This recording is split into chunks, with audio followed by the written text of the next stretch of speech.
నమస్తే, welcome to BRK. నేను దేవిక. హిందూ సంప్రదాయంలో ప్రతి పండుగ వెనుక ఒక విశిష్టత దాగి ఉంటుంది.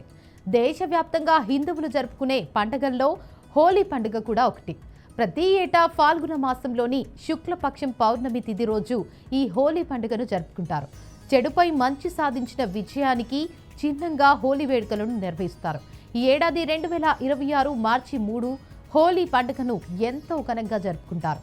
హోలీ పండుగ కేవలం రంగుల పండుగ మాత్రమే కాదు, అనేక పురాణ గాథలతో ముడిపడి ఉంటుంది. ఇక ఈ నేపథ్యంలో హోలీ పండుగ ఎందుకు జరుపుకుంటారో ఇప్పుడు మనం తెలుసుకుందాం.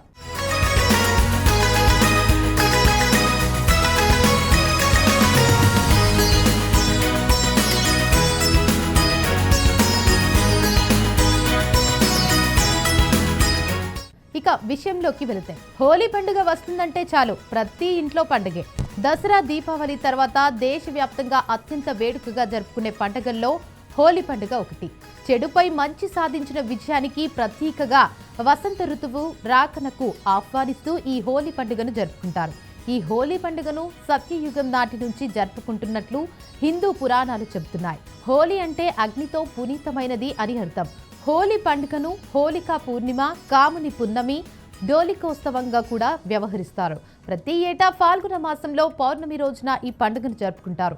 ఇక ఈ ఏడాది మార్చి 3, 4వ తేదీల్లో ఆయా ప్రాంతాల్లో ఆచార వ్యవహారాలు బట్టి జరుపుకుంటారు. తెలుగు రాష్ట్రాల్లో 3వ తేదీ రోజు జరుపుకోనున్నారు. ఇక ఈ మేరకు ప్రభుత్వాలు సైతం ఇదే రోజున సెలవుగా ప్రకటించాయి. ఇక ఈ సందర్భంగా అసలు ఈ హోలీ పండుగను ఎందుకు జరుపుకుంటారో తెలుసుకుందాం.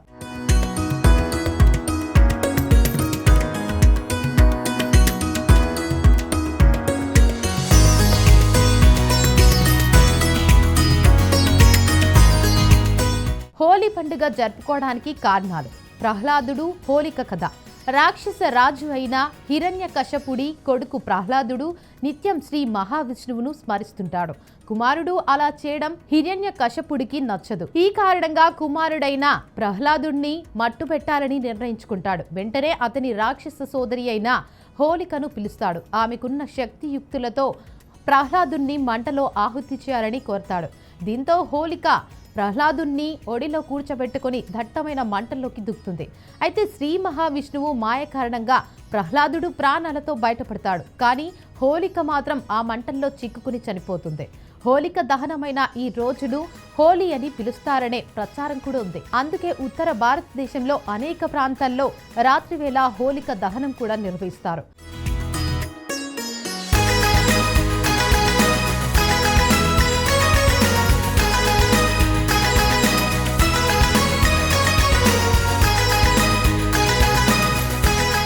రాధాకృష్ణుల ప్రేమ.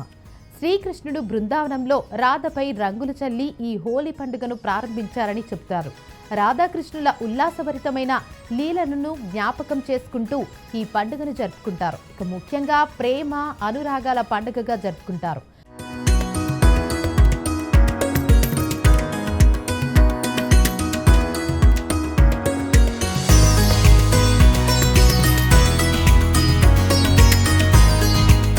వసంతం ప్రారంభానికి సంకేతం. ఈ హోలీ పండుగను వసంత ఋతువు ప్రారంభానికి సంకేతంగా కూడా జరుపుకుంటారు.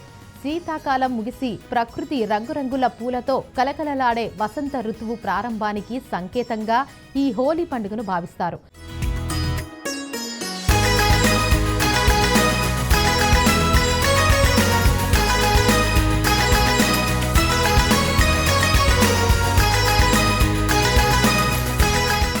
సామాజిక ఐక్యతకు నిదర్శనం. ముఖ్యంగా ఈ హోలీ పండుగను సామాజిక ఐక్యతకు నిదర్శనంగా భావిస్తారు. కుల, మత, వర్గ భేదాలు లేకుండా ఆనందంతో ఒకరికొకరు రంగులు పూసుకుంటూ ఉల్లాసంగా ఈ పండుగను జరుపుకుంటారు.